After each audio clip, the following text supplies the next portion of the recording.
everyone. Welcome back to Life Unpotted. This is Daisy here, and we are recording live from San Diego. We decided after our retreat in Big Bear Lake in California to extend our trip by a few days and not go home. And we didn't bring our mics, so we found this really cool podcasting studio in San Diego, and we've never recorded from a podcast studio. So it's cool to be here. It feels legit and kind of funny because we're usually recording from our living room in our apartment, and this feels really serious. But wow, we just went on our retreat with Dualistic Unity, and we've just came back, and there's a lot of insights. We're still processing a lot of stuff, so we're really excited to talk through a lot of our experiences here. You know, there's a lot of stuff to unpack that we'll probably still be unpacking for months, maybe years from the experience, because it's always an insightful journey to go inward deeply and to really face things. And in our case, we took psychedelic mushrooms. So that is something that really faces you with the level of uncertainty that you have to go into really deeply. And it's really scary because you don't have the option to come out of it like you do when you're sober. So it's a really great lesson for when you're going so deeply into these things without a choice to come out, that you have to surrender to the uncertainty. So coming back into life, into normal life, and feeling more okay with the uncertainty of how things are, that's where we're at. So there's a lot to unpack. Yeah, there's a lot. This is Sophie here, feeling excited to be in San Diego. It's interesting because when we got back from the retreat, we were debating, should we take a little trip or should we go home? And we were going to go back to Austin, and then we woke up in the morning and we're like, okay, wait, let's just go to do this trip for a few days. And it's interesting because that was a big indicator that I've grown. It was the first time that I have ever canceled my flight, like ever in my life. And I think for me, that was a big reflection of not living in such a state of rigidity anymore, being okay with the same day deciding to go on a trip and travel and do something that was not planned. And I think coming out of the retreat, that was interesting because there's a lot of stuff, a lot of processing happening. And I think, so it's interesting because it was our third retreat we went on with Dualistic Unity. And if you don't know, Dualistic Unity, they have a podcast. They're the podcast we first listened to that got us into all of this. And big shout out to them, to Andrew and Ray. They are now our great friends. And it's been really awesome to be along the journey together. And I was really nervous when I got to the retreat. It's interesting because I wasn't expecting to be nervous, honestly. I was like, oh, this is going to be really great. And I'm so excited because it's, my third one. How could I be nervous for that?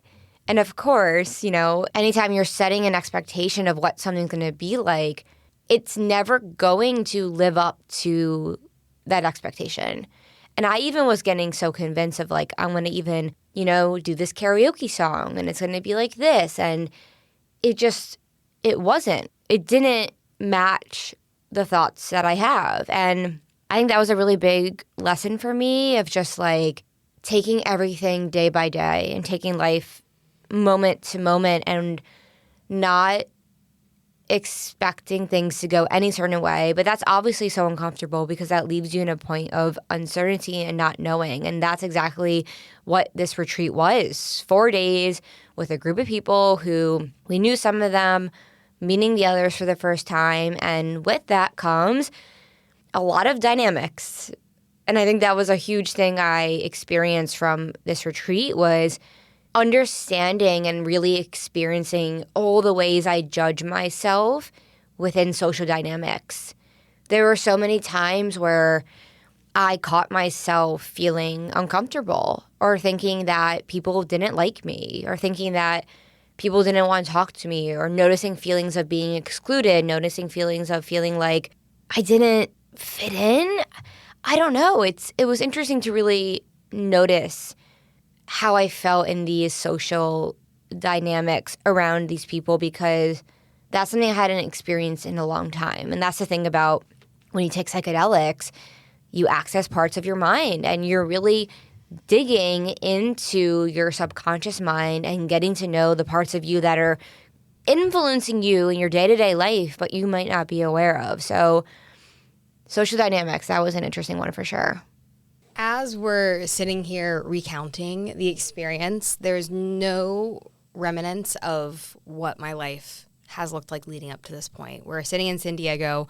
We are sitting in a recording studio, which we've never recorded in. And I think that almost symbolizes how I feel coming out of this experience, is that when you go so into the moment and when you go so into facing things that are challenging or uncomfortable, it's almost like nothing else exists. And that can be both incredible and relief. There can be a lot of relief found in that. But it can also be kind of terrifying to recognize, wait, who am I? What are my experiences? And an experience that I had a pretty challenging experience where I wasn't expecting to have the experience that I did. But my takeaways from this experience was that I have put up so many guards my entire life, to the point that people around me, I can't see that they love me in the way that they really do. So when we put these kinds of guards up to protect ourselves from immense pain, of course we're going to have these guards up for the love, for the relaxation, for feeling connected with people, by feeling like a part of something. And I think looking back on my life, I can really see just how much separation I've created from me and from everyone else in my life at times, because it feels too painful. And I think what I recognize is, like, when you allow yourself to just sit through pain, when you allow yourself to sit through, kind of like the depths of it. And when I say that, I mean, I feel like I experienced some truths about myself in ways that I never have before, where the pain and the heaviness, it feels all so great. Like, you almost can't handle it. When you just look at it like it's the sun and you're allowing yourself to, like, feel the intensity of the rays, it's like that is when you're able to move forward. And I've never experienced such an intensity in that way. And I think it kind of helped me see myself not as me. It helped me be able to look back at times in my life where things were really hard for me. And I kind of saw the reality of, maybe how things have been for me in regards to feeling upset and sad and depressed at times. And it's really hard to see the truths of who you were. It's really hard to see the truths of how things actually were when those things were always your baseline, when those things were always what you thought life was supposed to be, the way you saw it through the lens of sadness and depression. And I think that I really just was able to see throughout my life, just, I don't want to say this, it sounds wrong, but just in like how hard I've been on myself, and just how lonely and isolating and painful, and the intensity of just like how hard things have been because of, I guess, how I made them. And, I had that kind of experience of looking at my life and seeing the reality of what it's been. And it's because I've played into this idea of Daisy and who she was so much. And it's almost like having this experience created a separation between me and who I've always thought I was. And that can be jarring, to not feel so attached to who you think you are. It can be really jarring, but it can also be really freeing, because I just think about what a prison that can also be when you're so attached to who you think you are, because that determines who you are now. But when you aren't so attached to who you've always been, that's not going to determine who you are in this exact moment. And that is what gives you the freedom to make a change, to grow, and to be a different person in this moment, and to continue to build on that and have growth and change, and to have a life that is more fulfilling and deeply connected than you could ever think. And I think, just to say another thing on that, it really shows me how I feel like in my life I've just ran away from things. A lot of things. A lot of interpersonal relationships. When I was done, I would just say, I'm going on to the next thing, like, because I can't handle this. And I don't know how I feel about that. I think it makes me realize that makes you feel really alone at times, like when you're just running away from things, from people who love you. And I guess that's just a fear of getting hurt, a deep fear of getting hurt. And I think it's just a really interesting experience to really recognize a separation in who you've always been to who you are now. Because it is, like I said, both jarring and at the same time freeing. And there's only so much that you can process in a short period of time from having a huge experience like this. And that's where I'm at right now. When you mentioned prison, like use the word prison, it was just making me think of when we're in prison to our mind and we're in prison to the narratives and the stories about ourselves that run so deeply and many of which we're not aware of. When you break free or really, it's not really breaking free as much of it is becoming aware of the thoughts. Because the thoughts will always be there, right? It's just becoming aware and cultivating that level of awareness.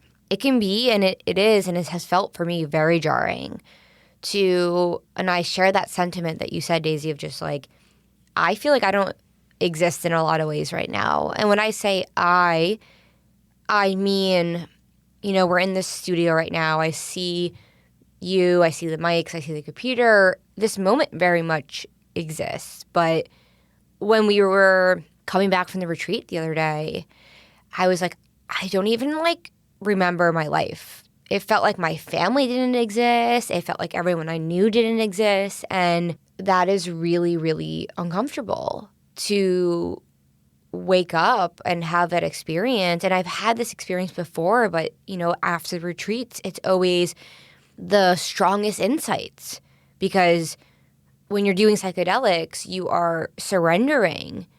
And to be in that state of not knowing who I am, it's so uncomfortable because it's just kind of like the other day I was like, wait a minute, I moved from New York. Why did I do that? Or I don't live near my family, or wanting to cling to all these things in the past of my life that were no longer, and kind of having a little of a whiplash experience of feeling like I'm so confused with how many changes have happened and how rapidly these changes are happening. And it feels like from the past 2 years, we started dating, left my job, moved cities, started a podcast, did all these things that were massive, massive shifts. And on top of that, started questioning this experience on Earth and this experience in reality and this experience of being in this human body, knowing that one day I won't be in it, and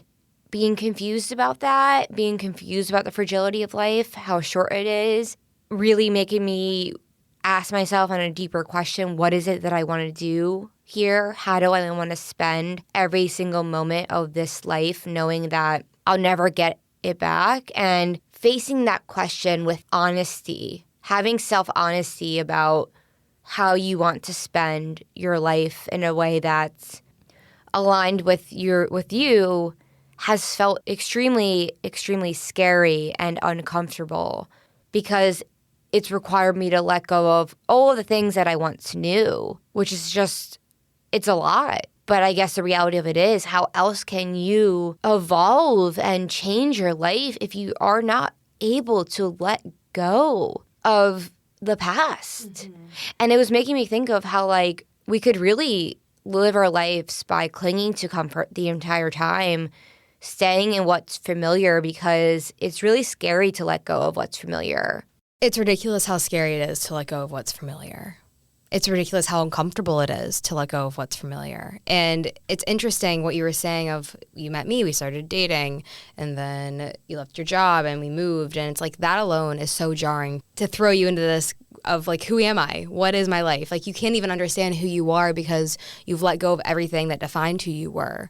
And it's interesting because that's so similar to how taking mushrooms is. You kind of forget everything that you are. So we've been doing that for the past year, moving, leaving our jobs. So take our life and go to the retreat where we're taking mushrooms, where it's almost like the retreat itself feels more comfortable than how our life has been the past 8 months, because our life has been so uncomfortable. I see living in Austin has been the epitome of discomfort because the idea of who I thought I was is not what I see around me anymore. I'm not working an office job anymore. I'm a nanny. I'm not doing these things anymore that I thought I should do, like walk around the city, find fun things to do. So focused on who I was, but all those things that I thought brought me happiness were also the things that brought me pain because I was so locked into this is what makes me happy. I was so locked into an idea of you are this person, you've had these experiences, and that defines your value. And I think letting go of all of that doesn't mean that you can't still have fun and enjoy things. I think that's something I've recognized, like right now, like where we're having all of this clarity and having all of this insight. It's like I still want to enjoy myself, but it's like you just have more clarity in recognizing that I can enjoy myself more by not letting the idea of things get caught in my head. Like I notice even after the retreat, like still like getting triggered by things, but just allowing myself to sit in the discomfort of what triggers feel like versus reacting to them. And I think, you know, coming out of this experience and being so aware of every little decision you make and how that impacts you, how it impacts how you show up, how it impacts how you experience things. Since you have that extreme awareness, or since we have that extreme, or I have that extreme awareness right now, it really creates the space for me to be able to have more time to make the decision on how to respond to things as opposed to how to react to things. And I think we don't recognize just how many thoughts that we react to just to ourselves on a day-to-day basis, on a moment-to-moment basis, on an hour-to-hour basis. Like being able to have the space and the separation from identifying with these things so strongly is what's going to allow us to make those changes. So, I mean, even in just the past 2 days since having the retreat, I know it's only been 2 days, it just feels as though my slate has been wiped clean. And don't get me wrong, that's been terrifying in a lot of ways. It's been scary in a lot of ways. But it's also made me feel like my walls have dropped and I just feel so much love for so many people. And that's what I keep coming back to is that I just feel really connected to people. I really just want to be with people and have connection with people because that's really all that matters. That's what is grounding. And that was, an experience with, being on psychedelics as well, is that when you're amidst uncertainty and you're terrified because you don't know what's happening, grounding with other people can make all of the difference. And I don't know how that translates into like being sober, but I keep seeing myself just wanting to just connect with people because that is ultimately the most important thing that feels like the best thing. And yeah, it's so interesting to be recording right now, especially in a studio, because I feel like being in a studio makes it feel like it's something. And I feel like I'm like, this podcast is just what it is. It's nothing, it is just this talking. And I almost like don't like being in a studio because it makes it feel like it should be something. And it's like the reason this podcast exists is for it to be nothing but casual. That's all it is. It's just us talking. There's nothing really production quality, like how things look, the vibe. Like it just feels like we're on a TV show or a radio show or something. And it's cool, don't get me wrong, but I feel like this podcast more or less is just showing up, and you show up however you show up. And that's the benefit to it of why it's so grounding. But I think just with that being said, it just feels really good to be recording because it's something that we do on a regular basis. We haven't done it in a while. So in a lot of ways it is grounding. And it feels really good to talk about this in a controlled, or I should say, in a held space of where like we're really talking about the retreat right now. And we haven't even like had conversations with each other about this because we've been really just together, separate. We've been really separate because when you go through all of this, like, it's not really a shared experience. You really have your own experience. So, I mean, this is going to be something we talk about for weeks to come. Yeah, you definitely have your own experience. And that was a big one for me at the retreat, just sitting with myself, like finding a lot of time where I was just laying on the couch alone. And the interesting thing about psychedelics is that like there were so many times where I would be interacting with other people, and I'd say the first 2 days I felt more judgment and insecurities, and then by the second half I had let go and I wasn't thinking so much because, again, like it's just the thoughts that are making us think that people don't like us or that this person looks a certain way and, I'm intimidated by them. And by the second half, I was just feeling so much love for everyone. And it was so powerful to be able to cultivate that feeling in a space with quote unquote strangers. I heard someone use that word the other day, and I hadn't used that word in a long time, strangers, because I feel like I feel connected to everyone these days. And that's kind of what the retreat felt like, but it didn't feel that way as soon as I got there. Because, different age group of people of different backgrounds, people look different. And comparing that to my upbringing, comparing that to my time in Manhattan and all my friend groups, it's extremely refreshing to be surrounded by a diverse group of people, and diverse in the sense of every single sense. What do you do for work? What has your history been? Like, where do you live? Just like so many different viewpoints on life. And the biggest realization I had is just how we can cultivate love for everyone. So our friend we met on the retreat, Kevin, he is a guy in his 40s, and I had not connected with him before the retreat. And when he walked in, I had this experience where I felt kind of scared of him. Like, I was like, whoa, okay. I just felt a little bit uncomfortable. And that was only because of the idea I had in my mind about who this guy was. Him being like a tall guy with kind of facial hair and like a hat on. Like, I don't know if it reminded me of like a dad figure or what it was, but it was funny because throughout the retreat, there was one point where I told him or he said something like, "Did you give me a weird look when I walked in?" And I was like, yeah, honestly, I noticed myself feel uncomfortable. And then throughout the retreat, we ended up hanging out and having so much fun. And he was just like a goofball. And it's like, I had never experienced a true connection, platonic, with a man who was older than me. And I think that was a really big recognition I've had. And this is really a recognition I've had the past year is I never knew that relationships and connections could exist with people. Like, so many of the relationships I had in the past were rooted in, oh, do I want to date this person? And it was either, do I want to date this person, or this person is my friend? But even the friends, it was like I wanted something from them. Like, the people who I felt truly connected to without wanting anything from them, I think it was my family. But even with my family, there was still a lot of shit there. And so it felt like at the retreat, breaking down these walls, when you break down the walls with yourself, you're breaking down the walls that keep you from connecting with other people. And you're able to see, oh, wow, I judge that person because of XYZ.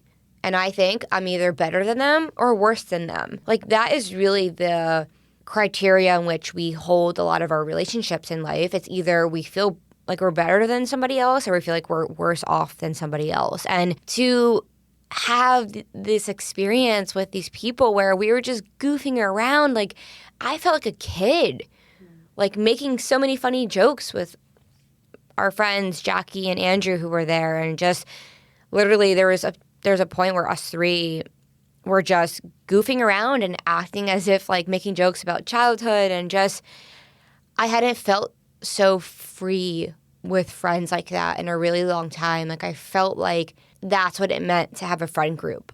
It was like the friend group I never had, of no one wanted anything from each other.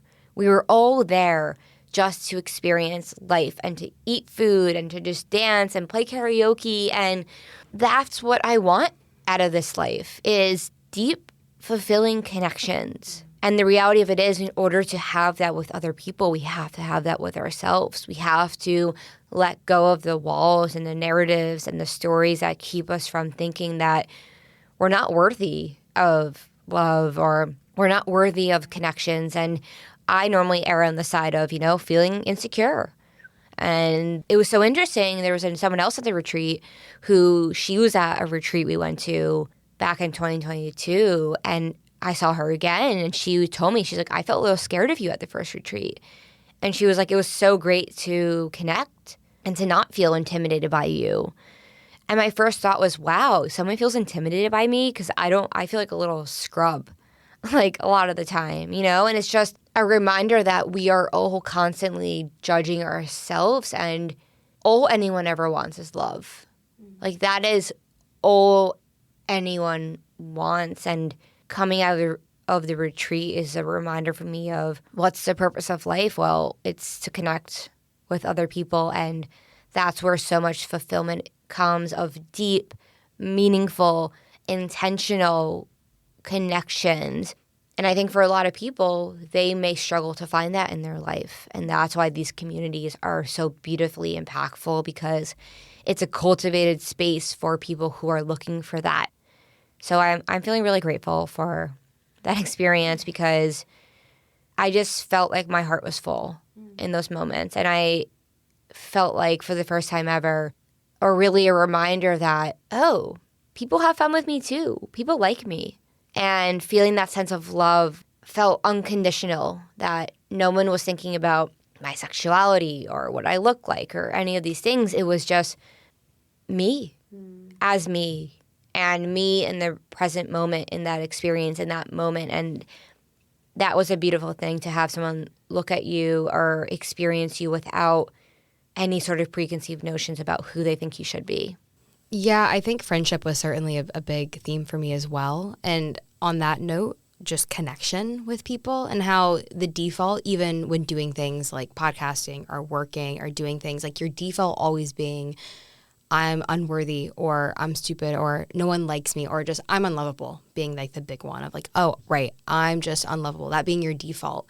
If you make a mistake, if someone doesn't hear what you say, if you don't say the right thing and someone doesn't laugh, or like your default just being like self-deprecating in a lot of ways. And it being on a subconscious level is kind of what I recognize of like, if anything doesn't go right, oh, like a default is you're unlovable, so wall up. You can't connect with someone.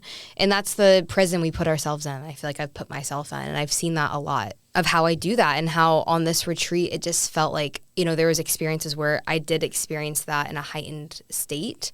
And then there was experiences where I just felt so connected with people because I watched the walls fall down. And I think, seeing how intense the walls have been for me of like, oh, when you look at triggers of like noises of someone just being themselves or being free, of like, well, why should that hurt you so much? Why does that make you feel so hurt? But it's because the default is you're unlovable.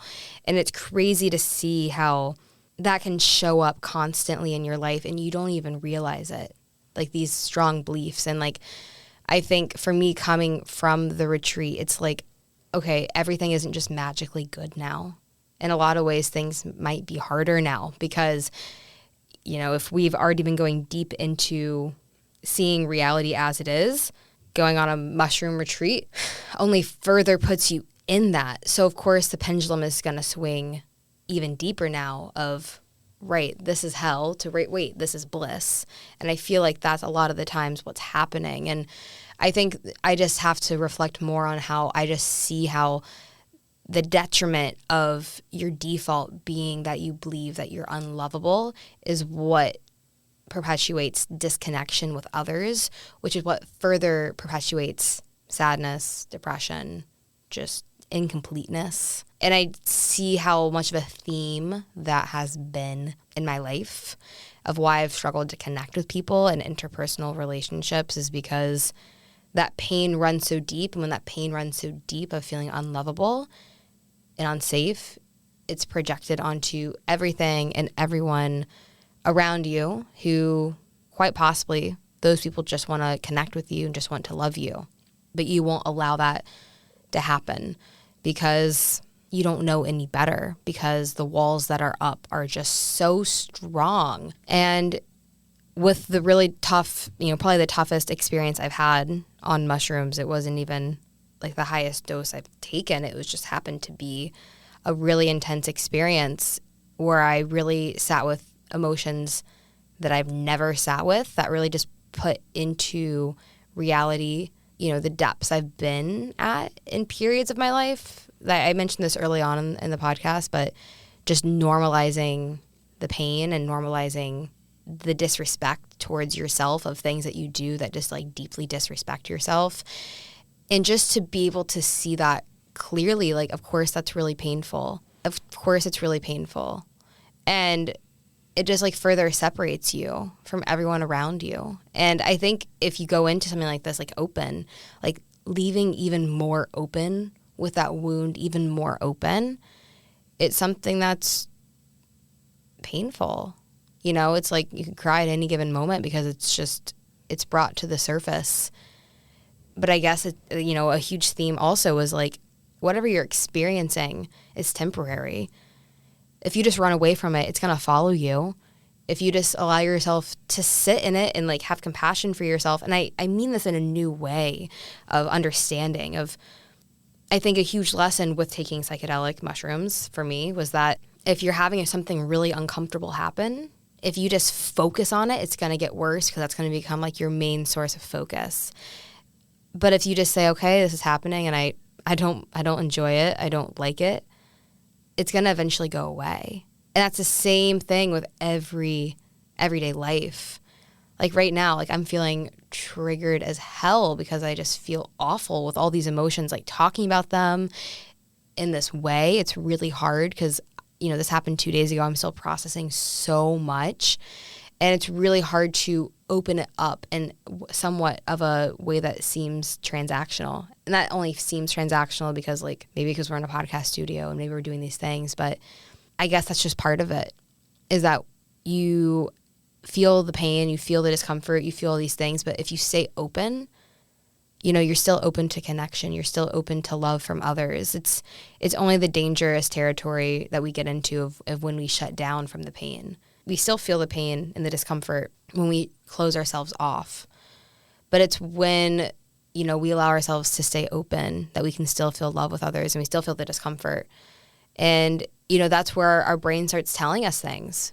Where I could be looking at Sophie right now and be thinking these things are the things that come up, but I know they're not true of she's disinterested, she hates me, she thinks that what I'm saying is, not valuable. She doesn't care about me as a person. She doesn't care about me at all.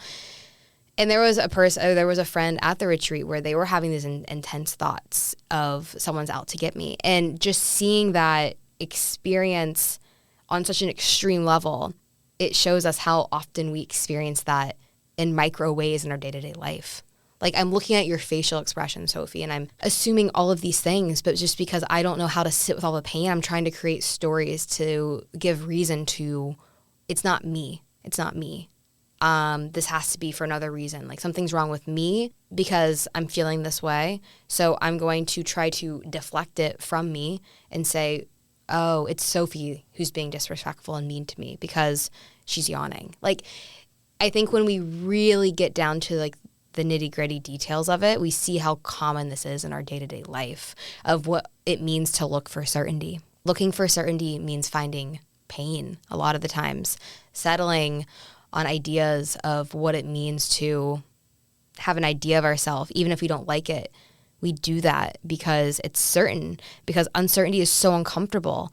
But at least with uncertainty, we're open to connection and love with others. And that's truly what matters more than anything I've recognized. That's what matters. And something that Ray said in the retreat that I really appreciated was, if we had a perfect life, when we have perfect so-and-so, quote, quote, lives, we're disconnected as hell from everyone.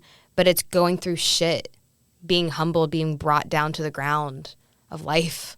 That's what allows us to have empathy and empathize and have love with others, because that's what is real and that's what's true and that's what fills our heart and that's what fills our soul. And that is just time and time again, that's what I come back to, because I've just spent so much of my life, all of my life, disconnected because I was too afraid to let the walls down. And even as I'm saying this, I'm terrified to keep the walls down because it's so painful. But it's always going to be fleeting, that feeling. And as long as you're staying open, you're going to quickly change out that feeling of pain, discomfort, and sadness and hurt for love and joy.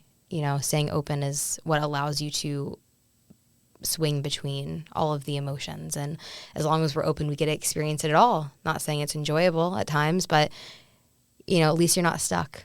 It's funny how you can think I'm thinking these things about you when I'm not. And that, I think, right there is what keeps us disconnected, because we're always trying to fill in the gaps. I feel in life there's always gaps, right? Of like, you're in a moment, you're in an experience, whether you're with another person interacting or you're with yourself, or for me, just got back from the retreat in San Diego right now, like kind of like no idea what's going on.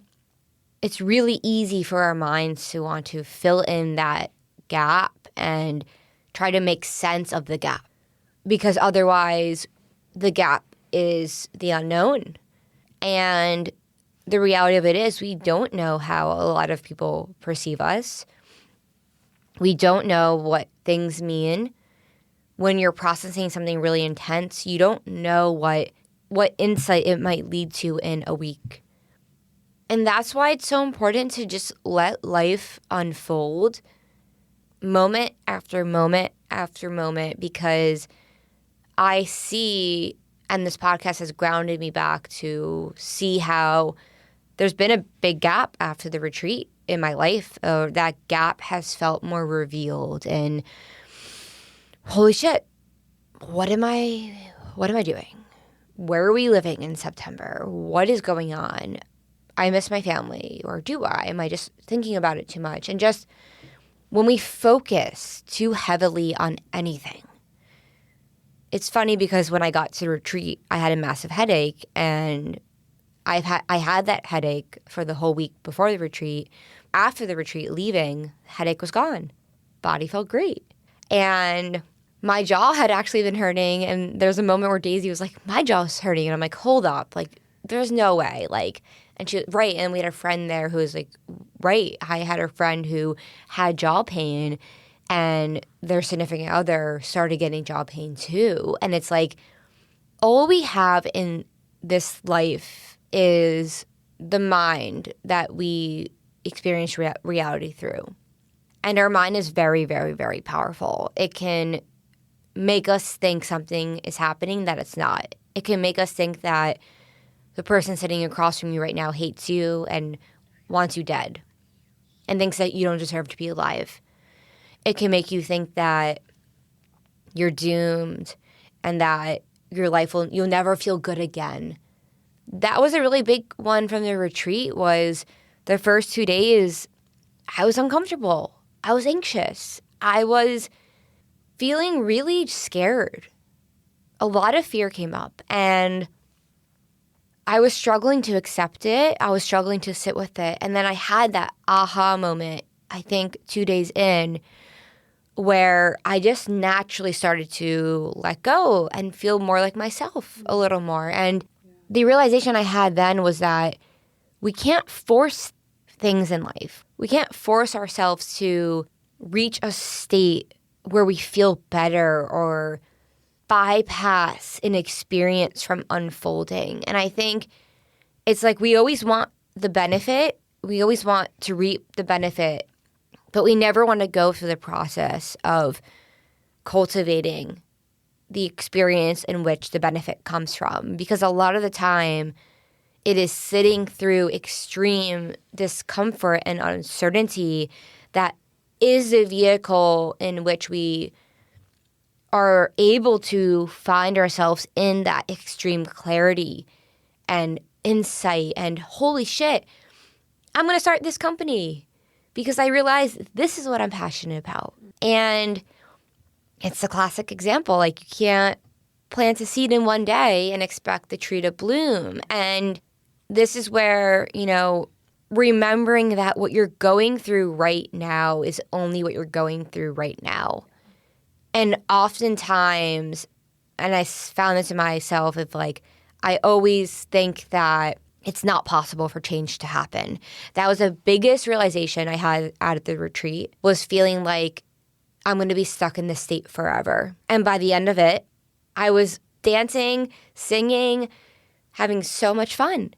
And it is that perception that kept me stuck for so many years, was waking up feeling shitty on a rainy day and then bringing that state into the next month, thinking that I will always feel the same way, not believing in the capacity of change, not believing in the ability to have rich experiences in this life and beautiful experiences and beautiful connections. And where we put our focus is where our life goes. And ultimately, I think That's what this life comes down to. Choosing to focus on moment to moment to moment and not allowing ourselves to create these stories that we're going to be here forever, because we won't. We never are. You know, you will not. Before you know it, tonight you'll be having a really great time, or it happens time after time again. But we are the ones who get a say in that. And it's not that we get a say in what we're experiencing, but we get a say in the way in which we choose to experience, and the awareness that we cultivate to remember that we are not any of this. And when we're processing really deep shit and going through the hardships of life, we are really freeing ourselves from stuff that maybe we have never looked at. So, of course, that's going to lead to times of discomfort, but it's also going to lead to flowers blossoming when springtime arrives. Our lives are seasons, and we can't rush the seasons.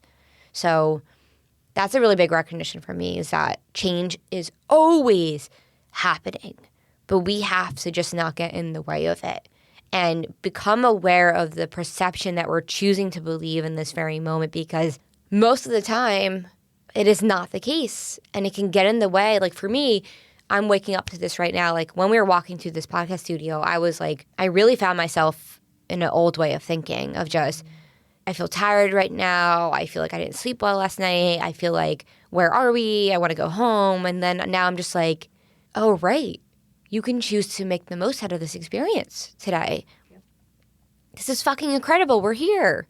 And that is kind of what happens with life. We can either say, it's fucking incredible. I'm existing on a planet right now in the middle of space in this human body with unlimited potential right in front of me. Or I can fall back into the illusion of thought. And thought is never truth. Well, going back to what you said earlier, the power of the mind, how powerful it is, it made me think of from Michael Singer's Surrender Experiment book, how he was traveling to Mexico and he was meditating for hours and he didn't want to open his eyes, but he really wanted to open his eyes because he was like, I hear these noises right in front of me. It's definitely the drug cartel. Like, they're definitely going to kill me. And he was like, I'm not going to succumb to the mind. I'm not going to listen to the mind because my mind is telling me things that it's likely not. And eventually he was like, all right, it's time. My meditation has came to a close. I'm going to open my eyes. And it was just this guy sitting on a horse. The horse was eating grass. And the guy gave him a ride on the horse to this town. And, you know, things unraveled in the way that he didn't think they were going to unravel. And I thought that's a really beautiful way of looking at just the power of the mind and looking at it through a lens of, let's not even like talking about psychedelics. It's like, that is simply just the truth of like think about how often you think the drug cartel is in front of you. And I mean that in a metaphorical way. How often you think that someone's out to get you. How often you think that someone doesn't like you. Just think about, you know, when you get to the office in the morning or when you get to your place of work or when you get to wherever you're going, your first few thoughts, are they about yourself? Are they about what people think about you? Is it about, oh, I hate my life. Oh, I hate where I'm living. Oh, I don't know what I'm doing. When we talk about the power of the mind, nothing is off the table of what it applies to.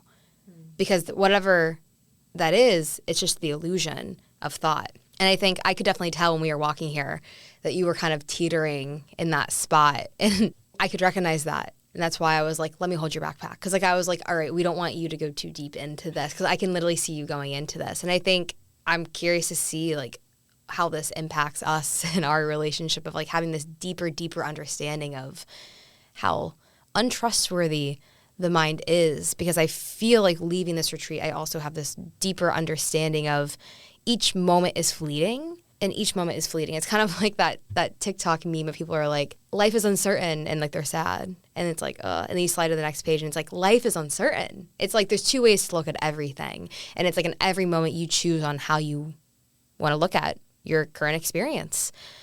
And, you know, I think there is a benefit to doing things like travel or jumping in cold water or doing these things that, you know, inherently shift your reality on a physical level because it's so easy to get stuck into things.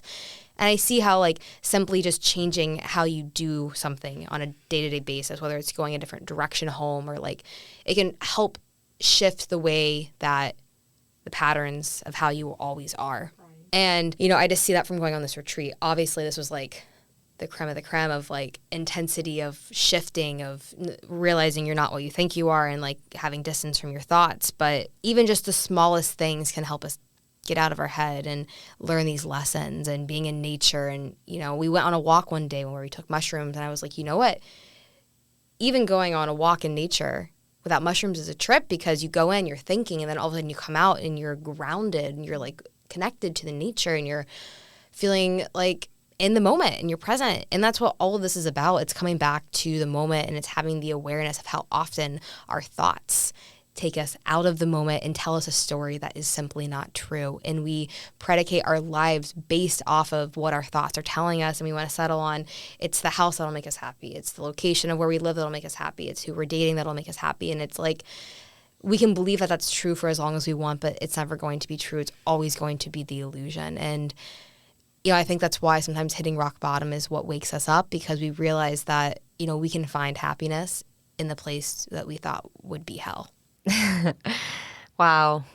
We can always reframe our perspective. And as soon as we find ourselves running, looking to find an answer elsewhere, is the perfect opportunity to pause and realize the answer's right in front of you. It's always here. It is often not what you think it is, because most of the time, if not all the time, whatever assumption we're having, whatever belief we're having about how things are going is never the case. This has been an amazing episode.